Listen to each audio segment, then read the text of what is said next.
Acharam aí João 19, versículo 28, a seguir diz assim.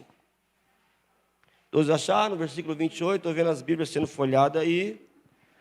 Amém? Acharam aí? Então diz assim: depois, vendo Jesus que tudo estava consumado, para se cumprir a Escritura, disse: tenho sede. Estava ali um vaso cheio de vinagre. Embeberam de vinagre uma esponja e, fixando-a num caniço ou numa lança de isopo, lhe chegaram à boca. Quando, pois, Jesus tomou o vinagre, disse: está consumado. E, inclinando a cabeça, rendeu o Espírito. Vamos orar por essa palavra. Aleluia, Jesus. Deus, muito obrigado, Senhor, por essa noite, por esse culto. Deus, eu quero te louvar por tudo que nós já vivemos aqui, Senhor, por cada louvor, cada oração. Deus, cada ação, cada manifestação do Senhor aqui nessa noite. Pai, por essa oração especial pelos nossos jovens. Deus poderoso, eu sou grato a Ti, porque o Senhor tem sido um Deus realmente, Emanuel, um Deus fiel, um Deus conosco. Deus poderoso, nessa noite em especial, a qual nós vamos sentar à mesa e celebrarmos, Pai amado, a saída daquele povo da escravidão do Egito. Deus poderoso, um dia ímpar onde nós celebramos a libertação. Deus, fala conosco mais um pouco, Senhor. Pai, que os céus continuem se abrindo sobre essa casa, sobre esse ambiente. Deus, que a Tua glória venha sobre as nossas vidas aqui, Senhor, nos levando, Deus amado, aquilo que é a Tua plena, agradável vontade. Deus, fala aos nossos corações, Senhor, ministra os nossos ouvidos, Senhor, traz a nós o entendimento para esses dias, a qual a Tua noiva necessita, para se firmar ainda mais naquilo que é a Tua palavra, Senhor, para conhecer mais o Seu intuito, os Teus planos e projetos. Deus poderoso, usa a minha vida, Pai, nessa noite, com sabedoria, unção, com força. Pai, que a Sua glória continue repousada sobre esse ambiente, transformando totalmente aquilo que é natural, humano e espiritual. Deus poderoso, em o nome de Jesus, a qual eu oro nessa noite, leva a minha alma, leva o meu coração, leva o meu ser cativo a Ti nesse momento. Deus, que seja eu um instrumento de boas novas, Senhor, que a minha boca seja usada para profetizar, meu Pai, vida e vida em abundância sobre os Teus filhos. Ah, meu Pai, essa igreja não é minha, esses filhos não são meus, Senhor, pertence a Ti. Por isso, Deus amado, eu Te glorifico por ser eu a ferramenta a qual o Senhor irá usar essa noite para trazer aos Teus filhos o conhecimento. Deus de poder e glória, coloca os Teus anjos à frente dessa igreja, a retaguarda, a direita, a esquerda, tudo aquilo que é plano, manipulação, ação destrutiva do nosso adversário, Pai amado, venha se dissipar, Senhor. Dá ordem a milhares de anjos para encher esse quarteirão, Senhor, que tudo aquilo que é trevas venham ser recuada em nome do Senhor Jesus. Me leva, Deus poderoso, naquilo que é o vento do Teu Espírito, traz ao meu conhecimento a revelação da Tua palavra.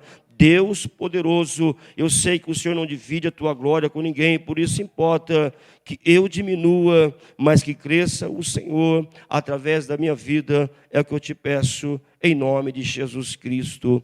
Amém. Amém, queridos? Eu falava ontem para algumas pessoas que estavam conosco em casa, que essa palavra estava ruminando ao meu coração e ao meu espírito.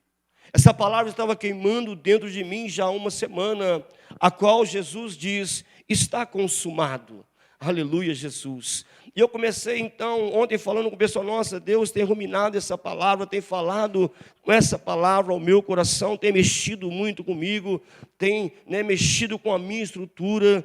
E eu falava com a pastora ontem, falei assim: então ministra essa palavra amanhã, ministra, entrega para a igreja essa palavra, E eu falei: Senhor, olha que mulher lisa, que esperta, hoje era o dia dela, mas ela, usando dessa benevolência para comigo, me deu essa oportunidade, E Deus me levou a entender essa palavra, O estar consumado é algo que está pronto, algo que está terminado, uma obra que foi feita para alguém, né, desenvolvê-la, chegou ao final e foi concluída, né? E quando eu falo dessa conclusão, quando eu falo dessa obra, eu falo acerca da vinda de Jesus, a primeira vinda de Jesus sobre a terra, que tinha um propósito, na verdade. A primeira vinda de Jesus na terra não tinha outro propósito senão para nos libertar da escravidão, nos libertar da acusação, daquilo a qual o pecado havia subjugado, César,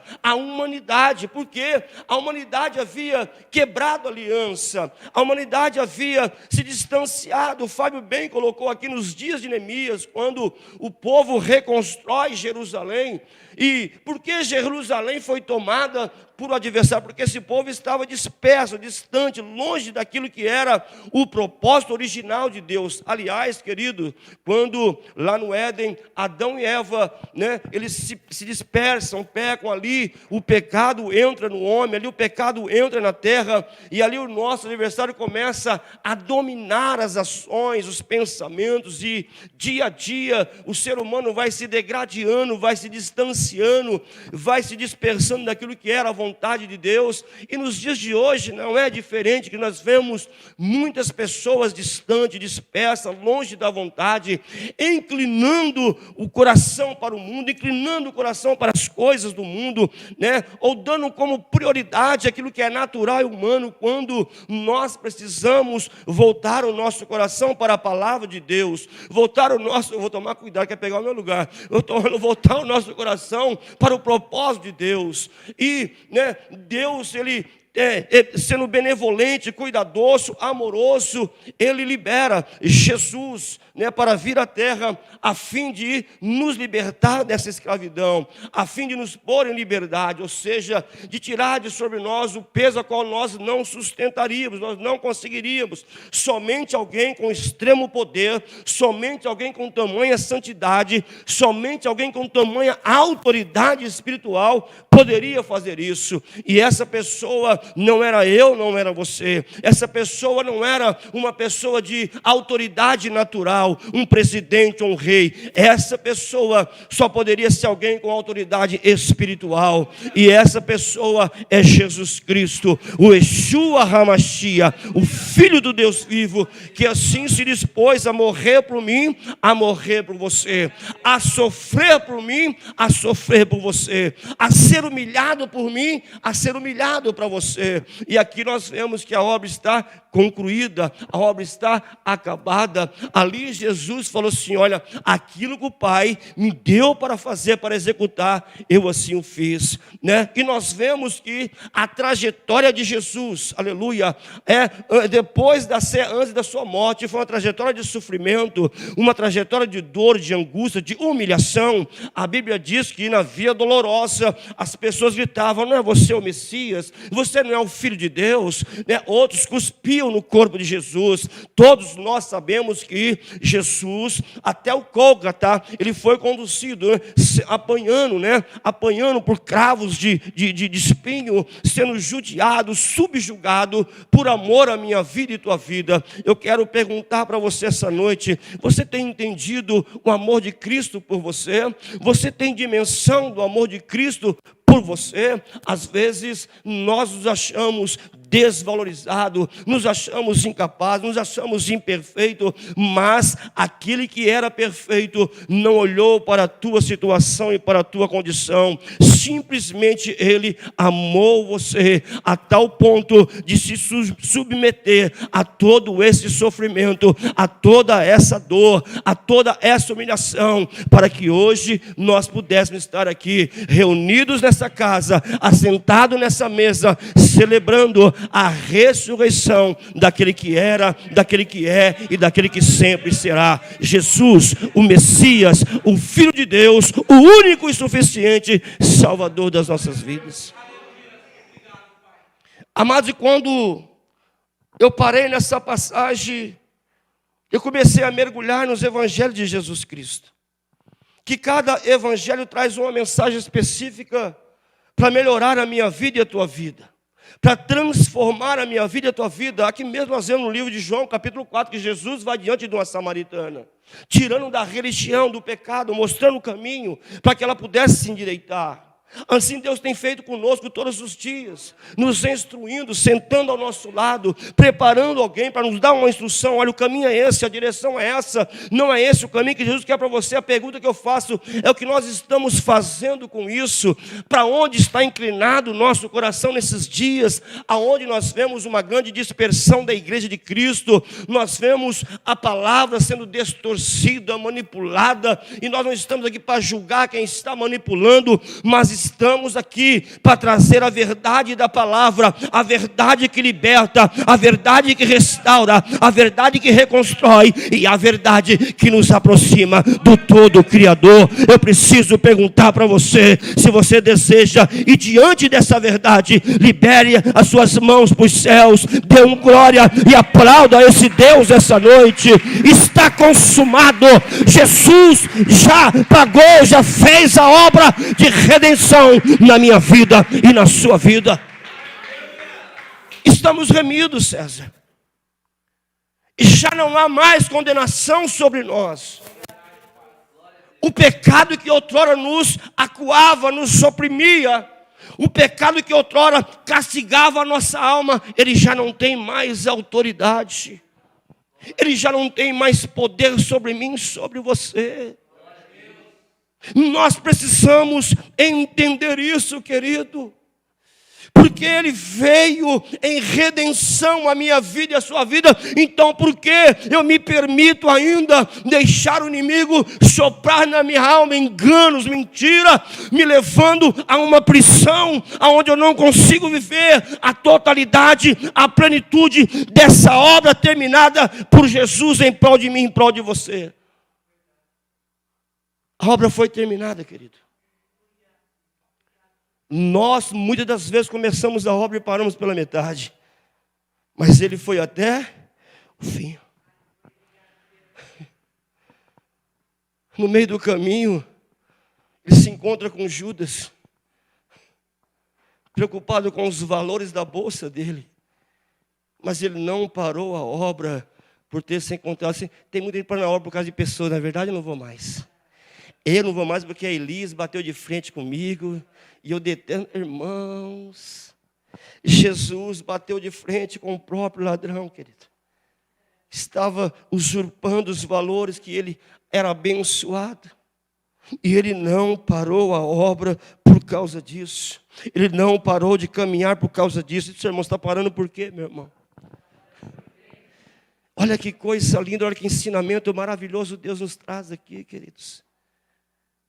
Olha o tamanho, amor e disposição de Jesus para que hoje nós pudéssemos estar nessa casa agregado, louvando, adorando, contemplando, sentindo os céus descendo sobre nós, esse renovo invadindo as nossas vidas. Mas para isso a obra não podia estar inacabada, a obra precisava ser terminada. E eu quero dizer para você, esse mesmo Deus que termina essa obra da salvação de resgate, é o Deus que vai terminar cada obra que Ele começou na tua vida, seja na tua família, seja no teu profissional, seja no teu ministério. Deus vai terminar essa obra, porque Ele não é Deus de obra inacabada, Ele é um Deus de obra acabada e obra de Deus perfeita.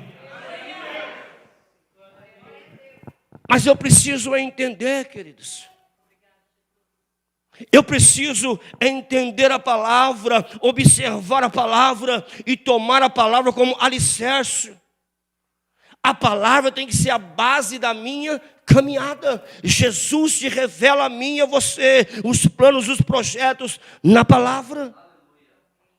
É aqui que nós vamos conhecer o plano perfeito desse Deus. Mas não podemos pegar a Bíblia e ficar observando apenas profecias, apenas coisas que vão beneficiar a nossa carne, a nossa natureza humana. A profecia que você vai estar bem, você vai ser bem, isso é normal. Deuteronômio fala isso, que as bênçãos nos, está lá em 28. Mas eu não posso ficar parando nessa bênção, como é que bênção? Porque nós temos que estar a nossa fé pautada, embasada, sustentada na palavra de Deus. Ela é lâmpada, ela é luz, ela é direção, ela é refrigério. A palavra, ela é Deus falando comigo e falando com você. E aí eu começo a analisar um pouco essa trajetória, queridos. Quem é que está tendo dificuldade de fazer a obra aqui? Nós ouvimos muito, eu estou com dificuldade, pastor. Eu tenho dificuldade para vir à igreja, eu tenho dificuldade para orar, Jesus também tinha todas as dificuldades, querido. A mesma perseguição que nós passamos, ele passou também. As mesmas lutas que nós passamos, ele passou também. Nossa, lá em casa não tem comida, Jesus também passou fome. Ele fala, tive fome, não me desse de? Tive sede, não me desse de? Tive frio, não? Ele passou necessidade? Passou. Mas ele tinha um objetivo. Ele precisava terminar algo. Olha que coisa linda, Márcio. Ele precisava terminar algo. Que na verdade não era dele, era do Pai. A obra não era dele, a obra era do Pai. Mas os dois tinham um ligamento, os dois eram ligados. Ei, eu vou dizer para você, quando você está ligado nessa videira, nessa rocha, a obra não se torna difícil. Quando você está ligado nessa videira, intimidade com Ele, e você vai até o final.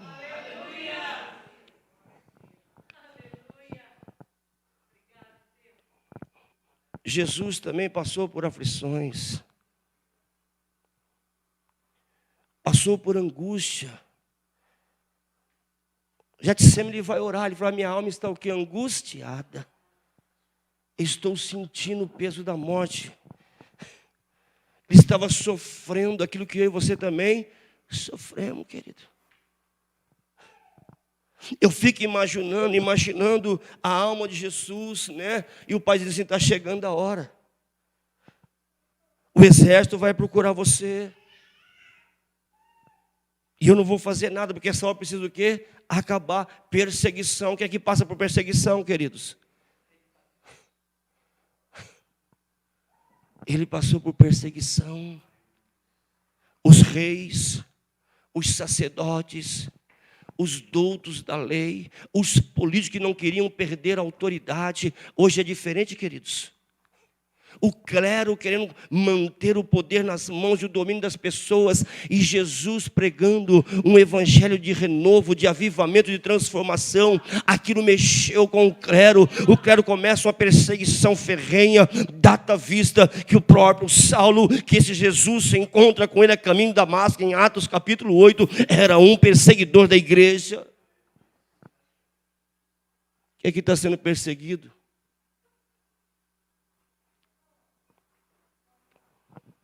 Faz parte. Porque a Bíblia fala em Efésios que a nossa luta não é contra a carne, contra mas contra as potestades, os dominadores, nas regiões celestiais. Da Efésios 6 estava falando isso. Irmãos, a perseguição de Jesus não era humana. Foram usados homens, mas a perseguição de Jesus era o mesmo que começou a perseguir o homem lá no Éden, para tentar tirar o homem daquilo que era a vontade plena de Deus. Mas Jesus, ele disse, não, eu vou até o final, eu vou vencer a perseguição, eu vou vencer a dor, eu vou vencer a assolação, eu vou vencer a angústia, porque o meu Pai me enviou com um propósito. Abra lá em Isaías 9. Aleluia, Jesus. Isaías capítulo 9.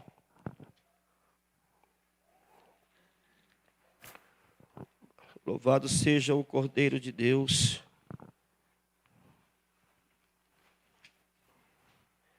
Versículo 6. Oh Deus. Diz assim, olha. Porque um menino nos nasceu, um filho se nos deu, e o governo está sobre os seus ombros. E o seu nome será maravilhoso, conselheiro, Deus forte, Pai do quê? Para um pouquinho aí, queridos. Ele é o Pai do quê?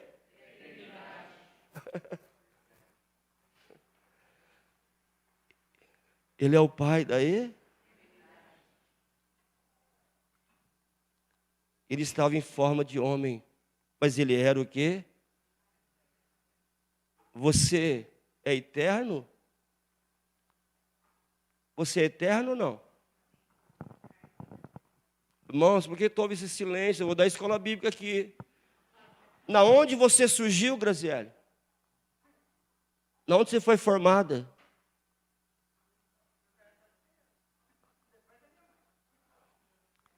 Irmãos, aonde Deus formou o homem, filha? Na onde foi? Foi na terra? Da onde você é? Para onde você vai? Se Ele é o Pai da eternidade, Ele não é da terra, Ele é do céu, para onde nós vamos? A nossa vida não é para a eternidade, queridos. O propósito não é a eternidade. Não é que nós passamos esse plano e reinemos com Ele na eternidade. A palavra diz, nós estamos de passagem. O nosso final é na eternidade com Cristo. E por isso que Deus envia o seu Filho, para que esse propósito não morresse na minha e na sua vida. Mas se nós somos da eternidade, se a eternidade nos aguarda, né, Hugo? Porque eu fico inclinado às coisas da terra. Porque o meu coração fica pendendo para as coisas da terra, querido. Porque as coisas da terra me oprimem, me desgasta, me consome. Se eu tenho uma vida na eternidade com Cristo, não estou dizendo que você não tem que trabalhar, que conquistar, que sonhar, que desejar, mas aponta o teu olho, o teu espírito para a eternidade, porque lá é o final da minha vida, o final da tua vida. Ele mandou, Jesus aqui está dizendo. Porque o menino nos nasceu, um filho se nos deu. O governo está sobre os seus ombros. E o seu nome será maravilhoso, conselheiro, Deus forte, Pai da eternidade e príncipe do quê? E Jesus veio para que nós tivéssemos o quê? Paz, querido.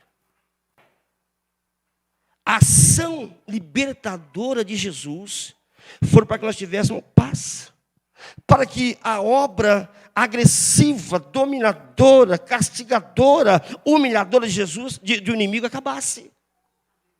Então eu preciso entender o que? O propósito. O Senhor pensou, o que você está fazendo com a eternidade na sua vida? É de passagem, queridos. O máximo que nós vamos viver aqui é 70, 80 anos, e aí, labutando.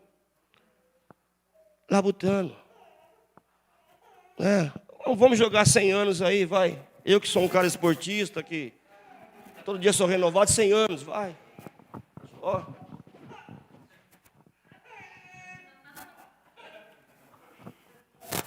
Irmãos, vou falar para você. O homem não envelhece no corpo. O envelhecer do homem começa na alma.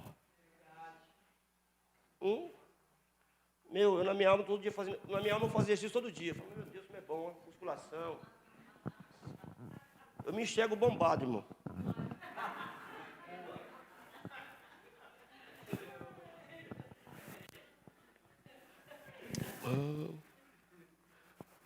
O homem envelhece na alma. Muita preocupação, muita coisa para resolver, muito problema. Muita luta, que nem diz lá no Nordeste, muita luta. É uma luta atrás da outra. Isso me consome, é a alma, querido. Porque está sobre ele aqui, ó. Ele é o Deus forte. É Ele, filho, que levou sobre Ele as nossas lutas, as nossas batalhas. O que está faltando para mim como igreja, então, Vandinha, minha cunhada, É eu conhecer esse Deus na plenitude, confiar nele, entregar a minha vida a ele, falar: Senhor, está aqui, ó, a minha vida está na tua dispensação, eu confio, eu creio que eu só vou viver aquilo que o Senhor assim tiver e desejar que eu viva, queridos. Aleluias, aleluias. Isaías 61.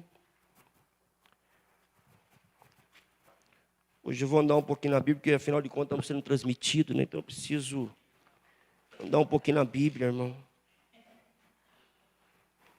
Mandaram lá no negócio: o pastor não fala muito da Bíblia, só fala. Não lê versículos. Aleluia.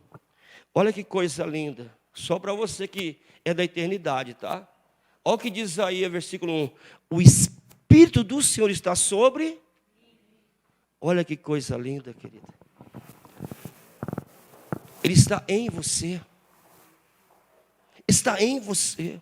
Eu fiquei analisando esses dias como é duro quando nós perdemos essa presença, irmão. Quando essa presença sai de nós, nós vamos para um abismo, para a morte, para a destruição. Quando Deus, comecei a ler isso aqui, meu Deus, eu falei assim: vai lá em Esaú. Aliás, vai lá em Saul, aconteceu com o rei Saul. Tinha essa presença sobre ele. Tinha essa presença comandando o coração dele, mas ele decidiu abrir mão dessa presença, queridos. Não é Deus que abre mão de nós, é nós que abrimos mão da presença de Deus. E quando nós abrimos mão dessa presença e ela se retira de nós, nós ficamos um vazio, nós ficamos um oco, e nós vamos de ladeira abaixo, perdendo tudo aquilo que Deus havia projetado para nós. Quero deixar um adendo para você: lute para que todos os dias essa presença permaneça no teu interior, conduzindo os teus pensamentos, os teus passos, as tuas atitudes, queridos. Enquanto Saul estava sendo conduzido por Deus, ele estava bem, mas quando ele decidiu abrir mão dessa presença, ele foi à ruína. Um crente sem a presença de Deus, ele vai para a ruína, ele vai para a destruição, ele vai para a desgraça. O que sustenta, o que nos abençoa, o que nos dá graça, o que nos fortalece é a presença de Deus. Não abra mão, querido. Não abra mão. Parte B. Porque o Senhor me ungiu para pregar boas novas aos quebrantados e enviou-me a curar, enviou a curar os quebrantados de coração e a proclamar libertação aos cativos e pôr em liberdade os queridos.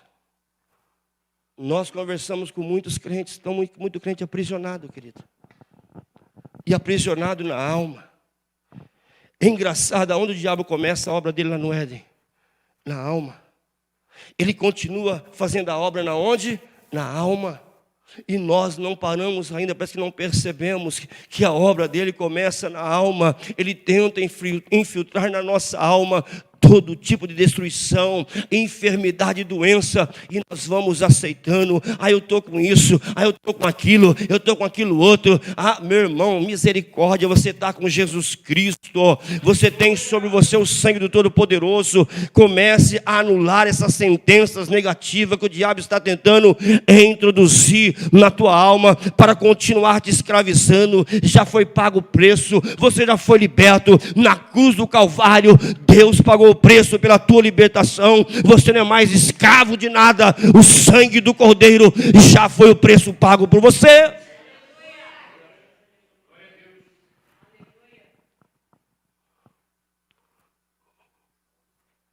Irmãos, é tanta doença que está aparecendo no mundo. É tanta doença. Minha mãe sempre diz: quem busca médico, procura doença. Você vai lá, vai te dar uma sentença. Você tem isso, no mínimo vai te dar uma dor de dente. Às vezes você nem está, mas sabe que o dente doendo, está doendo mesmo, vai ter que arrancar. O dente está bom.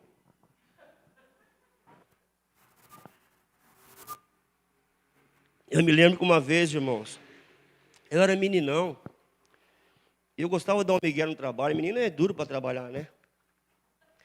E segunda-feira, então, eu ia jogar bola domingo. Segunda-feira, filho, atestado. E aquele tempo não tinha hospital de Cotia, só São Roque. Segunda-feira eu não joguei bola domingo o dia inteiro, né? Cansado, falei para minha mãe, não vou hoje não, vou lá em São Roque. O joelho um pouco machucado, cheguei lá, fui passar, fiz a ficha, pegar o atestadão de segunda, né? Aí você tem, estou com o joelho inchado, doutor. Olha o nome do médico, doutor Zozó. Um veinho, querido, mas já veinho. Ele olhou assim, rapaz, então tem que fazer tipo uma infiltração aí. Falei, o que é isso, doutor? Tá, vou enfiar uma agulha e puxar esse líquido. Eu falei assim, a agulha é grande? Ele falou, mais ou menos. Eu falei, espera que eu vou no banheiro e já volto, doutor. Até hoje tu está me esperando lá, irmão. Já vai fazer quase 50 anos que está me esperando para tirar o líquido. Irmãos, você busca doença. Você inventa doença, você inventa problema. Eu estava bom, eu estava legal, o que eu tinha que mexer com essa coisa, querido? Às vezes nós estamos assim, nós estamos bem, Deus está fazendo tudo, mas nós arrumamos um probleminha na alma para gerar um sofrimento na nossa vida. Ai, meu Deus, hoje eu estou um pouco infeliz, porque, meu irmão, os filhos estão bem, a casa está bem, a família está bem, está trabalhando, está trazendo sustento, mas não, está faltando alguma coisa, está faltando sim, faltando o sangue de Jesus na tua vida. Queridos,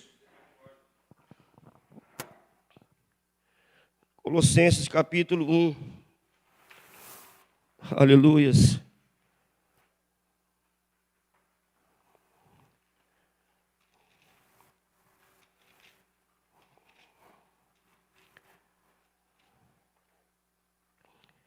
Colossenses 1, versículo de número 12.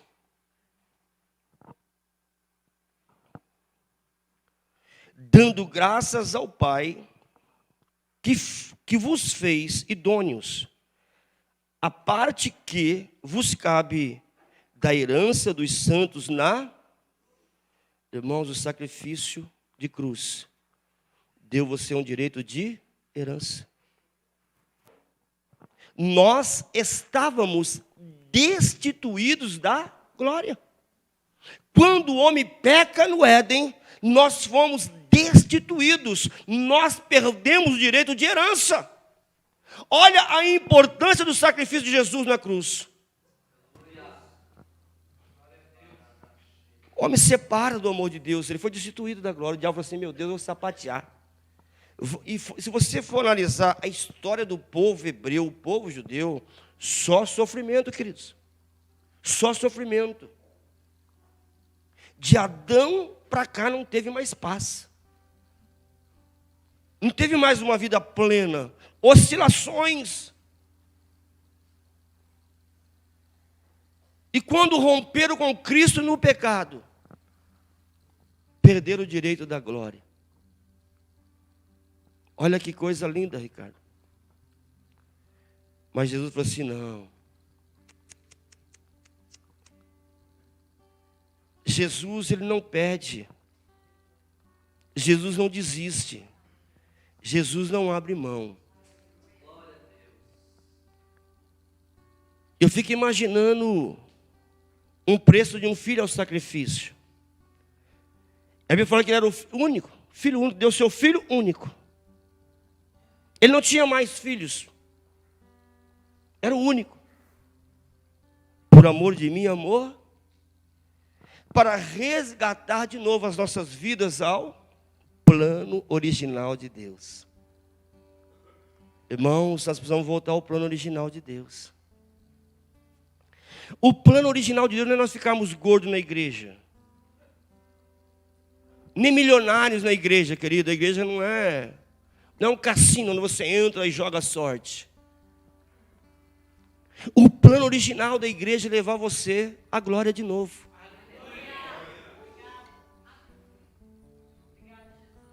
Aonde você surgiu. O ventre da mãe foi só um instrumento que Deus usou. Mas nós surgimos no céu, querido. Você está entendendo isso aqui, querido? Nossa, eu nasci na Bahia, você nasceu no céu. A Bahia foi o lugar que Deus proporcionou para você nascer. ser gerado. Eu, por exemplo, eu nasci em Londres.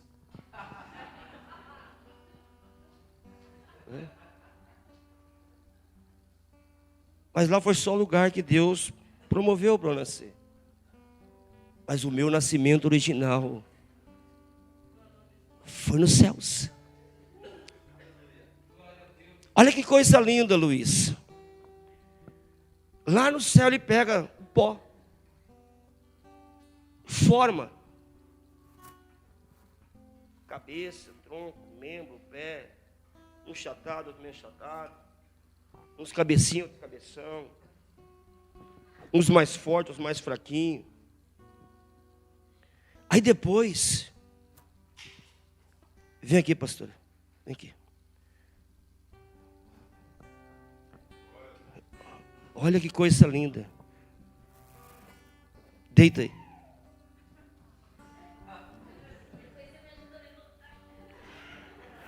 Isso. Estica o pé.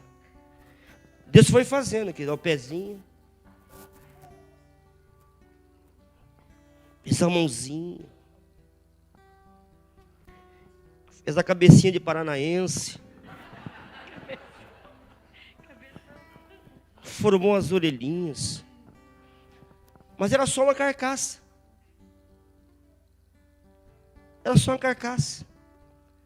E aí, ele falou assim, eu vou soprar vida sobre ela. Ele veio e fez isso.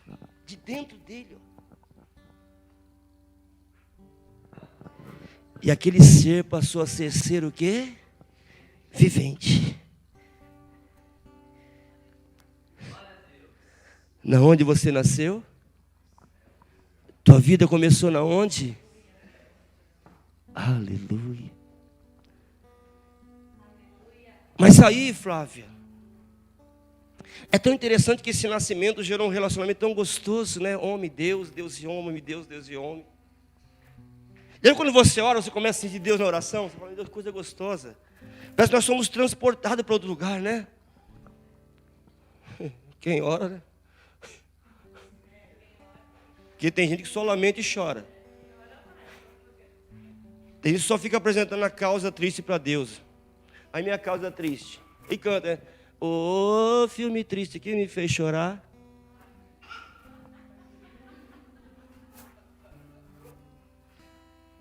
Mas olha o irmão Manuel, irmão Manuquinha. Meu irmão Manuquinha. Ele sopra de dentro dele. A mãe entende isso, né? A mãe entende, porque a mãe gera. O filho sai de dentro de você. Tem uma ligação diferente, não tem? Assim era o homem com Deus. Mas lá no Éden, o destituído da glória, o já condenado ao inferno eterno, ele disse, eu vou tentar estragar o plano da criação.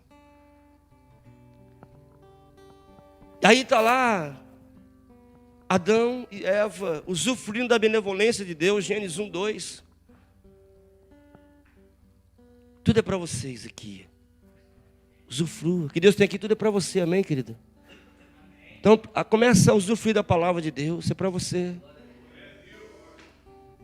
E aí lá o deserdado, aquele que não tinha mais direito ao céu, falou assim, eu vou tentar atrapalhar o plano. Ele começa a se infiltrar. E começa a falar no ouvido, olha, essa árvore é linda, viu? E se você comer desse fruto, você vai conhecer o bem e o mal. Ele pensou que ali seria o tiro de misericórdia. E vou acabar com o plano perfeito de Deus. Quem é o plano perfeito de Deus, querido? Quem é o plano perfeito de Deus? A ação do inimigo é tentar acabar com você. Com a tua vida, com a tua família, a tua casa, o teu sonho. A ação dele é esse. Nós somos o plano perfeito. Tanto é que você é feito a imagem e semelhança desse. Você se acha bonito? Você se acha bonito, sim ou não? Quando você se enche, quando você olha no especial, você se acha bonito ou não? Ah, pastor, às vezes sim, às vezes eu estou de mal com o irmão. O seu Deus não tem esse negócio de dia bom, dia mal, porque todo dia é bom. Você acha que Deus fez alguém para ficar aquela cara carrancuda, brava, fechado, feio? Não. Você tem que expressar essa beleza de Deus. Mas o inimigo tenta destruir aquilo. Mas Deus tinha um plano chamado Messias. E Deus fala assim: vai, filho, vai que eu preciso resgatar a humanidade. Eu preciso trazer esse povo de volta àquilo que é o plano perfeito de Deus. Vai lá em 1 Pedro, rapidinho.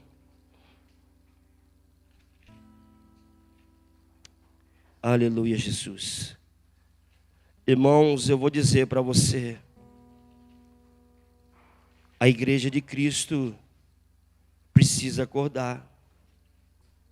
A igreja de Cristo precisa despertar do sono. A igreja ainda muito sonolenta nesses dias. Aleluia. Versículo 3 diz assim: bendito o Deus e Pai de nosso Senhor Jesus Cristo, que segundo a sua muita misericórdia nos regenerou para uma viva esperança, mediante a ressurreição de quem?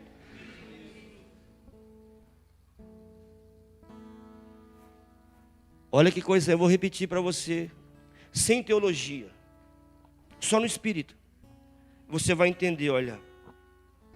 Bendito o Deus e Pai de nosso Senhor Jesus Cristo, que segundo a tua misericórdia nos regenerou para uma viva esperança, mediante a Já aconteceu? Então, se ele ressurgiu, se ele já regenerou, já ressuscitou, é para nós vivermos essa esperança. A esperança da glória tomando as nossas vidas. Aleluia, Jesus. Romanos 8:37.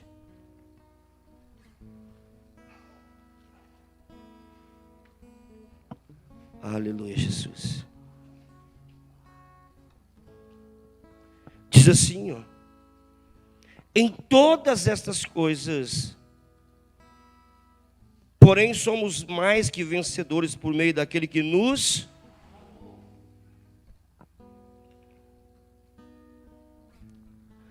Você se ama? Você se ama? Olha para dentro de você e se pergunte: você se ama?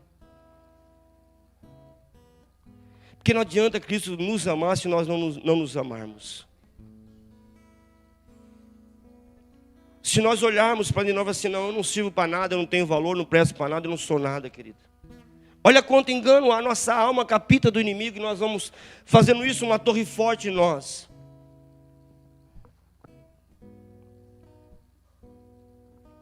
Jesus, ele veio para que nós tivéssemos vida. Vida. A vida que lá no Éden foi rompida pelo pecado. A cruz do Calvário, o ato de cruz de Jesus, nos redimiu dos nossos pecados. Você é livre. Você é livre. A Bíblia diz que não há condenação para os que estão em Cristo. Quem está em Cristo aqui? Então não há condenação sobre a tua vida. As lutas vão passar. Os dias maus vão passar. Mas o plano perfeito de Deus na tua vida não vai passar. Você vai viver. Ele diz: sabe, Fábio, está consumado. Eu terminei a obra a qual foi determinado a mim executá-la. A obra foi terminada, querida. Cada passo de Jesus em direção a Gólgota, cada passo de Jesus em direção à crucificação, significa um de nós liberto das mãos do nosso adversário. Você é livre. Você é livre em Jesus Cristo. Eu vou terminar, irmãos.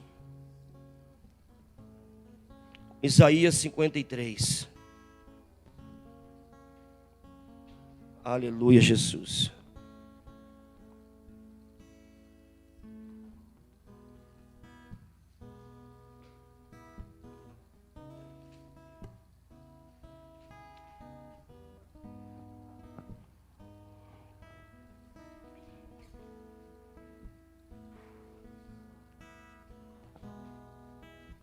Versículo 4 diz assim: certamente Ele tomou sobre si as nossas enfermidades e as nossas dores.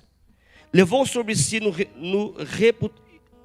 o reputamos por aflito, ferido de Deus, oprimido. Mas Ele foi transpassado pelas nossas transgressões e moído pelas nossas iniquidades. O castigo que nos trouxe a paz estava sobre Ele, e pelas suas pisaduras nós fomos. Aleluia. Quem é curado aqui, queridos? Quem é sarado aqui? Levante suas mãos para os céus.